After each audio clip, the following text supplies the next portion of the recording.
Hello guys, welcome to my new mini vlogs. আৰু আজি mini vlogটোত খুবেই ব্যস্ততাপূৰ্ণ ৰাতিপুৱাৰ পৰা দিনলৈকে ৰাতি হৈ গৈছে দেখিছে বজাৰ দোকান পোহাৰ বন্ধ হৈ গৈছে বজাৰ কৰি তত পোৱা নাই আৰু যেহেতুকে আগত এখন বিয়া আছে সকলোবোৰ জনাম কাৰ বিয়া কি কথা তাৰ আগতে বজাৰ কৰাই খতম হোৱা নাই গতিকে গ্লোছাৰীৰ পৰা আৰম্ভ কৰি কামত লাগিছো খুবেই ব্যস্ততাপূৰ্ণ তাৰ পাছতে আহিলো খুনাৰী দোকানত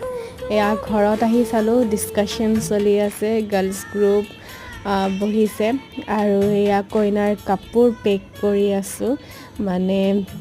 যাতে কাপোৰখিনি থৈ দিছো